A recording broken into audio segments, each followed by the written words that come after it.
first, I'm going to introduce Hayley Shephard, a wilderness guide from Vancouver Island. Come on out here, Hayley, and you can tell me about the film.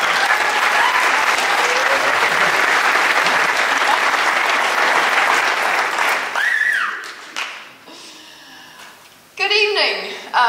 Wow, I think this is great. I can't think of a better event and a more suitable audience to show the film Soul of the Sea. I'm curious as to how many people were here last year when I presented the South Georgia expedition.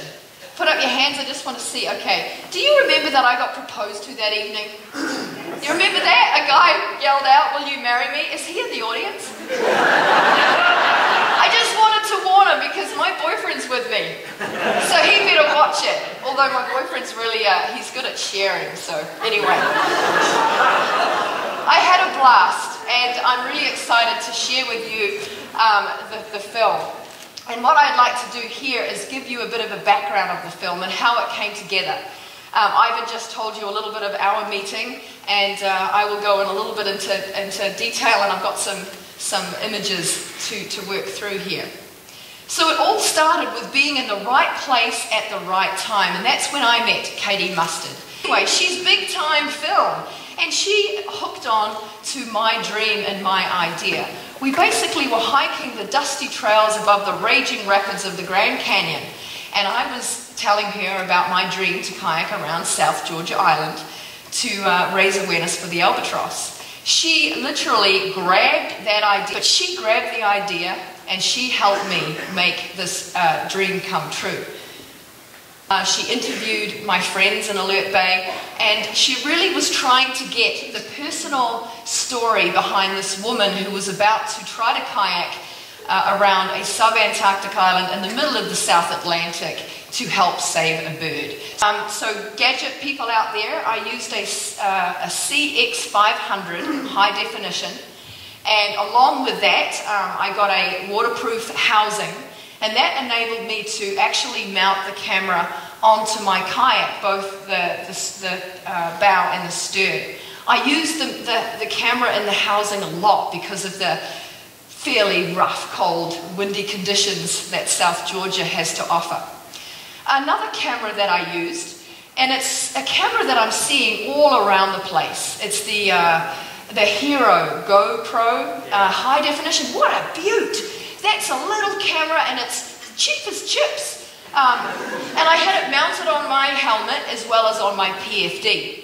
Now I have never, like I said, never used a video camera before, but my previous trips around Vancouver Island, Haida, I had this real high-tech setup. It involved a Tupperware container and a point-and-shoot camera with a tube filled with water and a plastic syringe, high-tech.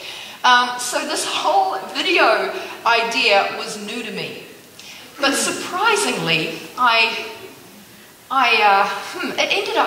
camera ended up being my best friend. I could tell my camera everything like I would a best friend. I exposed my most inner fears, and I yelled at the camera, and I laughed at the camera, and I danced in front of the camera. I really got to know the camera. It was kind of like, it was a magnificent outlet. That camera became my Wilson. I had to be very disciplined. Film. Use a tripod. It was Katie's voice in my head. I needed to capture all the moods of South Georgia, the stormy days, the tranquil days. I also had to capture my moods, the good moods and the not so good moods. It was important that I captured the splendor and glory of South Georgia, but at the same time capture the nitty-gritty expedition and as the journey was taking place. Now there's a lot of challenges that occurred that you're about to witness, some of them a little bit more gory than others, and it's quite interesting how the journey changed and therefore the film, the focus of the film changed, and I'll talk a little bit more about that shortly. So when I came back with hundreds of hours of footage, there was definitely one poor sod that had to go through the lot. And remember, I was an amateur, so there was a lot of stuff to go through, good, bad, and really bad. And that person was Ivan. Now, Katie found Ivan and Angela with Fringe Filmworks, and we basically became this family, this forced family.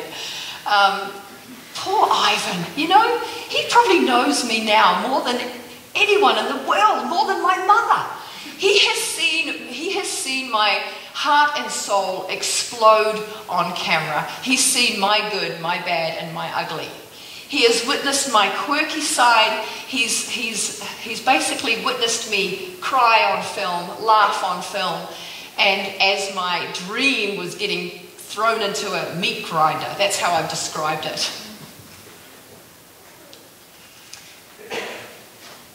Now, together for 2 years, Katie, Angela, and particularly Ivan, we've worked on the film, and most of the hours spent has been voluntary. And I think it's because we really believed in the story. As the film was pieced together, the focus of the story changed. One of the main purposes for me to do the expedition and to make a film was to actually raise awareness for the albatross. This is a vulnerable species. Their future is uncertain. And there's a lot that we actually can do as individuals to help this seabird. So the albatross, I really wanted it to be the spotlight of the film, but that wasn't the case. As the journey progressed, we came to realize that what is dictating the story of the film is the main theme that dominated the story. And that is basically the theme of a personal journey where somebody is going through trials and tribulations in order to fulfill a dream.